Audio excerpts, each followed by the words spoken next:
Random House Audio presents The Riders of High Rock, a Hopalong Cassidy novel by Louis L'Amour, read for you by Robert Petkoff. Chapter 1. Chase in the Mountains.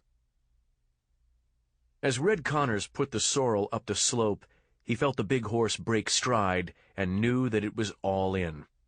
From the top of the hill, Red could see the cloud of dust marking pursuit, but realized that he was out of sight, for the time being at least. Grimly he stared at the rifle in the saddle scabbard. If he just had some more cartridges. This Winchester in the hands of Red Connors had done phenomenal shooting, but now he had no more ammunition, and even his six-shooter was empty. There was a bloody wound in his side, and unless he quickly found somewhere to hide, he was a gone gosling. More than once in these past few days, he had thought of his old friend Hopalong Cassidy. There was no one like him for planning a way out or around, and no one like him with a six-gun either. Right then, Red Connors would have given almost anything if he could have seen Hopalong come over the rise ahead of him.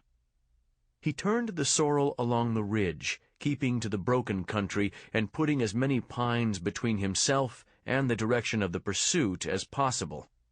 He knew this was a race with death, and the men behind him had every intention of leaving him for the buzzards.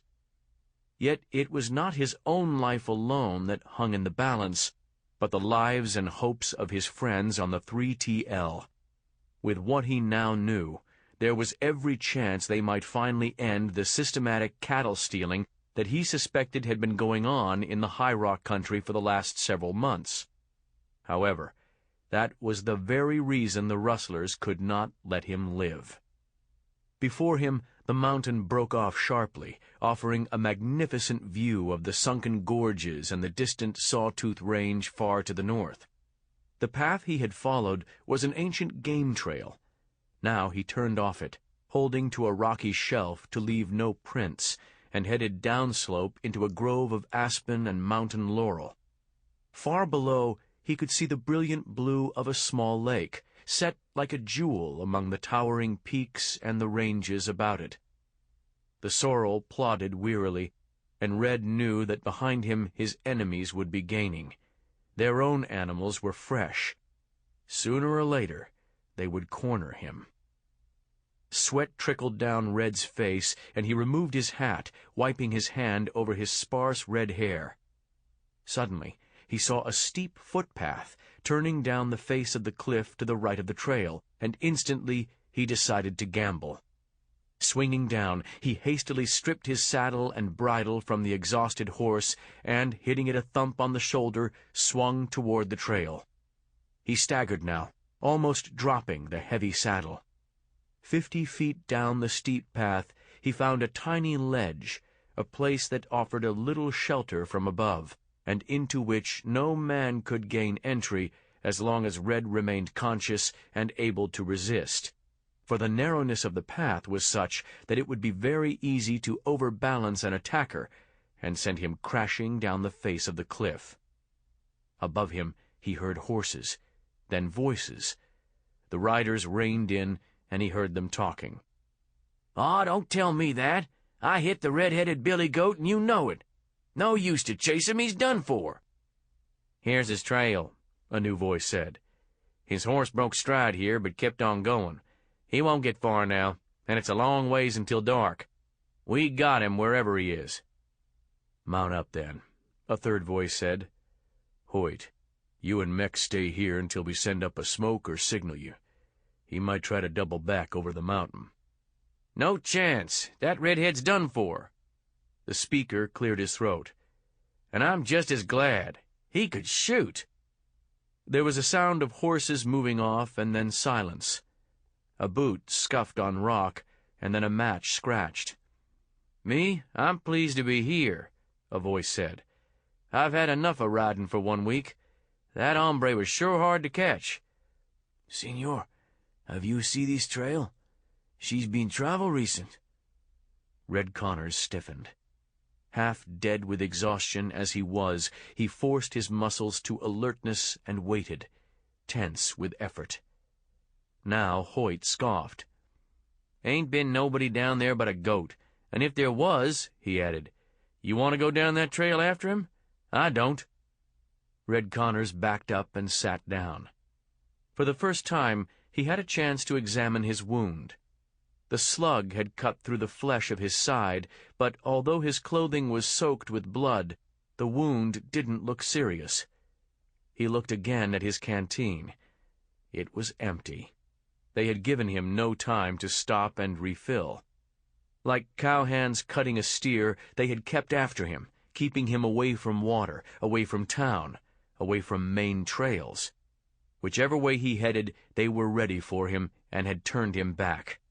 Worse, they seemed to know how much ammunition he had. They had drawn him into a firefight. They had given him chances, and he knew he had killed 2 horses and crippled at least 1 man. But that was only after he had learned that what ammunition he had was in his belt. His rifle and pistol had been empty, and that meant somebody had made sure they were empty, for he never left them so. Somebody on the 3TL was a traitor. Somebody there wanted him dead. Sagging back against the wall, he fought for consciousness. Pain mounted through his exhausted body, and waves of darkness went over him. Over the mountains the sun was bright and hot. The slow afternoon drew on. The coolness and darkness came, and Red Connors lay sprawled full length in the tiny hollow of rock where he had fallen. 12 miles to the south, Hopalong Cassidy rode along the main trail toward the cowtown of Tascotal and the 3TL ranch. Hopalong had been in the saddle all day, and he was tired. The trail was good, and the excellent steel-dust gelding he rode was a horse that liked to travel. He had left Topper on the other side of the mountain, suffering from a temporary lameness. Hopalong had hired a man to bring him out to Gibson's when Topper recovered. Farther south, long chains of mountains stretched away from the trail, and to the north, beyond the foothills, were towering ranges, all clad with pines and firs, some capped with crowns of snow. The wheel marks of the stage were in the road, but there were few other signs of passing until he reached White Rock Wells.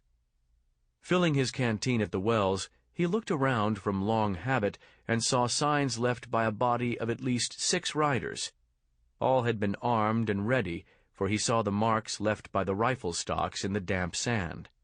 They had been leaned against a rock while their owners drank. Men carrying rifles in their hands usually meant trouble, so it might pay to ride carefully on the way into town. Several of the men had smoked cigarettes here, and there had been a fire where they made coffee. Then 4 horses had ridden on, and 2 had remained at the spring.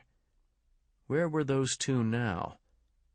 His ears caught a whisper of sound, and he wheeled just in time to see 2 men emerge from the woods.